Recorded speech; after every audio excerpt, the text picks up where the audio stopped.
பெரியபாளையம் பவானி அம்மன் கோவில் திருவள்ளூர் மாவட்டத்தில் ஆரணி ஆற்றின் கரையில் அமைந்துள்ள புகழ்பெற்ற ஆலயமாகும். இந்த கோவில் கிருஷ்ணர் பிறப்புடன் தொடர்புடைய தலவரலாற்றைக் கொண்டுள்ளது. புராணக் கதைகளின்படி கம்சன் தனது சகோதரியின் 8வது குழந்தைதான் தனது மரணத்திற்கு காரணம் என அறிந்து அந்த குழந்தையை அழிக்க முயன்றபோது குழந்தை துர்க்கை தேவியாக காட்சியளித்து உன்னைக் கொல்லப் போகிறவன் வேறு இடத்தில் வளர்ந்து வருகிறான் என்று எச்சரித்துக் கூறி இத்தலத்தில் பவானி அம்மனாக வந்து அமர்ந்தார். கோவில் அமைந்துள்ள இடம் முற்காலத்தில் புற்றுமேடாக இருந்ததாக கூறப்படுகிறது. ஒரு வளையல் வியாபாரி தனது வளையல் மூட்டையை இங்கு இழந்தபோது கனவில் அம்மன் அவரிடம் தோன்றி இங்கு சுயம்புவாக இருப்பதை அறிவித்தார்.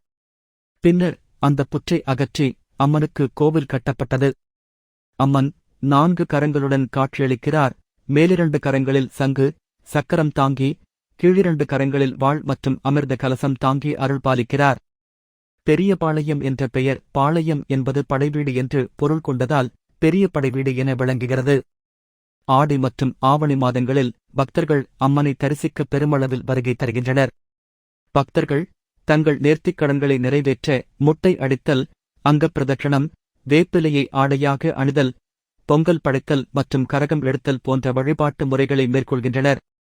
பெரியபாளையம் பவானி அம்மன் கோவில் பக்தர்களின் நம்பிக்கைகளுக்கு ஏற்ப அவர்களின் பிரார்த்தனைகளுக்கு அருள் பாலிக்கும் தலமாக விளங்குகிறது.